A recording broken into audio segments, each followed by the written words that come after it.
ఏమని క్షమాపణ కోరుతావు? మా ఇంటికొచ్చిన నిన్ను మా ఆయన అనరాని మాటలన్నాడు, బాధ పెట్టాడు, ఆయన తరఫున నేను క్షమాపణ అడుగుతున్నాను అని కోరతావా? లేక ప్రేమించిన వాణ్ణి పెళ్లి చేసుకోవటానికి ఇంట్లోంచి వెళ్ళిపోయి మీ అందరి మనసులు కష్టపెట్టాను, మీ అందరి దృష్టిలో బ్రతికున్నా చచ్చిన దానిలాగే మిగిలిపోయాను, నన్ను క్షమించండి అని మీ అన్నయ్య విజయేంద్ర ప్రతాప్ అని ప్రాధేయపడతావా? ఏం మాట్లాడుతున్నారండి?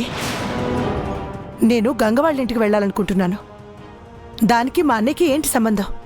సంబంధం ఉంది. ఆ గంగ ఎవరో కాదు, మీ రెండో అన్నయ్య రాజేంద్ర ప్రతాప్ కోడలు. మీ రెండో అన్నయ్య రాజేంద్ర ప్రతాప్ కోడలు.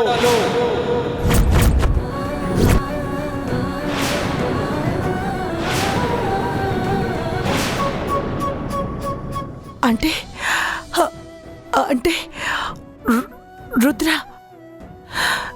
నా మేనలుడా? అవును, ఇక్కడికొచ్చాకే ఆ విషయం నాకు తెలిసింది. అందుకే నేను తనని తన భార్యను ద్వేషిస్తున్నాను. నిన్న హోమానికి తీసుకొచ్చిన సామాన్లు కూడా మీ వాళ్ళ సూపర్ మార్కెట్ నుంచి వచ్చినవి కాబట్టి నేను వాటిని తాకలేదు, హోమంలో కూడా కూర్చోలేదు. నేను నా వాళ్ళని కలిసినా కూడా గుర్తుపట్టలేకపోయినా, ఎవరో పరాయిదాల్లా పరిచయం చేసుకున్నానా? నీ వాళ్ళు కాదు సుధా. ఏ రోజైతే నువ్వు నా భార్యవయ్యావో ఆ రోజే వాళ్ళందరూ నీకు పరాయి వాళ్ళైపోయారు. వాళ్ళు మన పట్ల ఎలా ప్రవర్తించారో మర్చిపోయావా? అందుకే కదా ఇక జన్మలో నువ్వు వాళ్ళ మొహం కూడా చూడకూడదని నీ దగ్గర మాట తీసుకున్నాను. నువ్వు ప్రాణాలతో లేవని వాళ్ళు నమ్మేలా చేశాను. వాళ్ళని తిరిగి కలవకూడదనే కదా ఈ ఊరిని సైతం వదిలి వెళ్ళిపోయాం. బాక్సింగ్ కోసం తప్పక తిరిగొచ్చాం, కానీ లేదంటే అసలు ఈ ఊళ్ళో అడుగు పెట్టేవాణ్ణే కాదు, ఆ రుద్ర అకాడమీకి వెళ్ళేవాణ్ణే కాదు. అనుకోకుండానే చాలా జరిగిపోయాయి. నువ్విప్పుడు ఆ గంగని కలిసి విడిపోయిన బంధాల్ని తిరిగి కలపాలనే ప్రయత్నం చేయకు. తోడబుట్టిన ప్రేమని మర్చిపోలేక వెళ్ళాలనుకుంటున్నావేమో.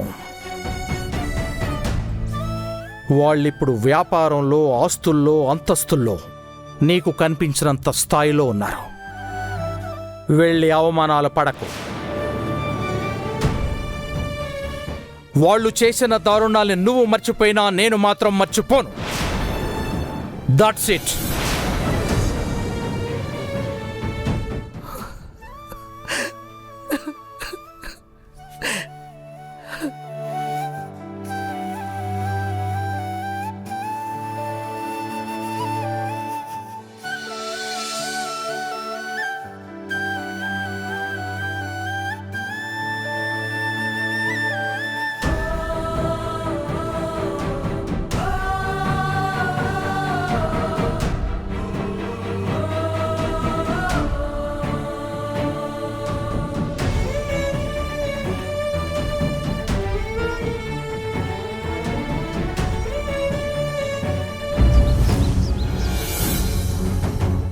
ఏమంటున్నావు వీరు?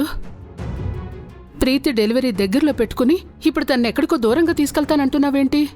ఏం లేదు అత్తయ్య గారు, జస్ట్ వాతావరణం చేంజ్ అయితే బాగుంటుందని. బ్రో అబద్ధం చెప్తున్నాడు అత్తయ్య గారు. నిజానికి ఇంట్లో జరుగుతున్న పరిస్థితుల వల్ల ప్రీతి వదిన చాలా డిస్టర్బ్ అవుతుంది. మావయ్య గారి మీద అటాక్ జరగడంతో ఇంకా చాలా డిస్టర్బ్ అయిపోయింది. మళ్ళీ కేసులు, ఇన్వెస్టిగేషన్లు అనేసరికి ఇంకా భయపడిపోయింది. ఇదంతా నాకెందుకు చెప్పలేదు వీరు? ఏమని చెప్పమంటారు అత్తయ్య గారు?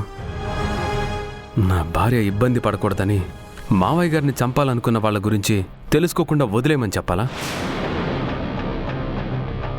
ఆ అటాక్ను ఒకవేళ పోలీసులు అనుమానించినట్టు ఈ ఇంటి ఆడపడుచు తరపు వాళ్ళే చేయించుంటారనుకోండి, వాళ్ళని కనిపెడితే సరిపోతుంది. పోలీసులు ఇన్వెస్టిగేషన్ అవసరం లేదు. తన తరపు వాళ్ళు కాకుండా ఒకవేళ ఆ నాగభూషణం కొడుకే చేయించుంటే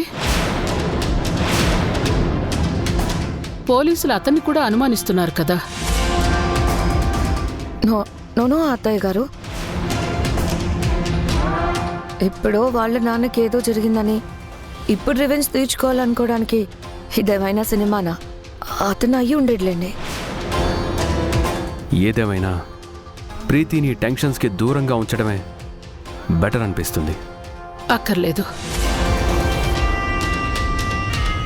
పోలీస్ కంప్లైంట్ని విత్డ్రా చేసుకోమని చెప్తాను. ఇంట్లో అసలు ఆ టాపిక్ రాకూడదని చెప్తాను.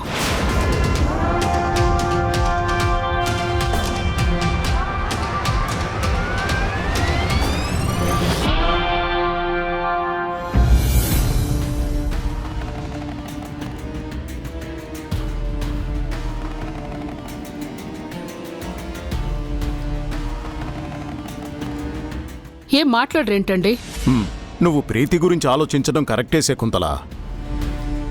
కానీ రుద్ర కంప్లైంట్ చేసింది మన శత్రువులెవరో తెలుసుకోవటానికే కదా.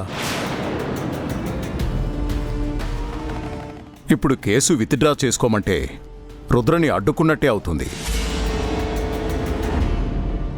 పైగా అది మన కుటుంబానికే ప్రమాదం. అంటే ఇప్పుడు మీకు ప్రీతి కంటే కూడా రుద్ర మాట గెలవడమే ముఖ్యమా? అర్థం లేకుండా మాట్లాడకు శకుంతల. ప్రీతితో నేను మాట్లాడతానులే. తనకి ధైర్యం నేను చెప్తాను. అక్కర్లేదు పెదనాన్న.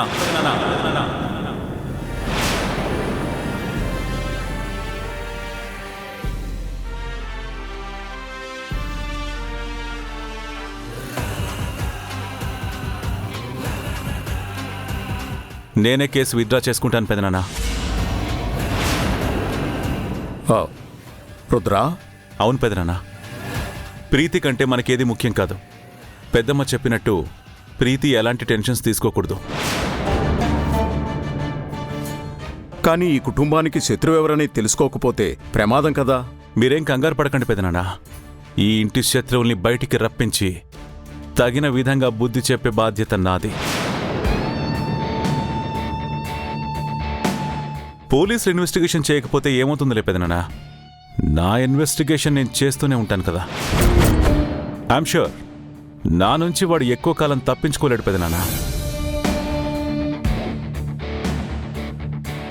పోలీసులనైనా బురిడి కొట్టించి తప్పించుకోగలడేమో, కానీ వాడి గురించి అన్నీ తెలిసిన నా నుంచి తప్పించుకోవడం హైలీ ఇంపాసిబుల్. ఏమంటున్నావు రుద్రా? మీ మీద షూటౌట్ జరిగిన దగ్గర నుంచి అదసలు ఎవరు చేశారు, ఎందుకు చేశారు అని నేను ఎంక్వైరీ చేస్తూనే ఉన్నాను. ఆ ఎంక్వైరీలో కొన్ని ఆధారాలు కూడా దొరికాయి. ఆ ఆధారాల ద్వారా మనం వాడిని పట్టుకోవడం చాలా ఈజీ. అందుకే కేసు విత్డ్రా చేసుకుంటున్నాను. ప్రీతికి ఎలాంటి టెన్షన్ కలగనివ్వను.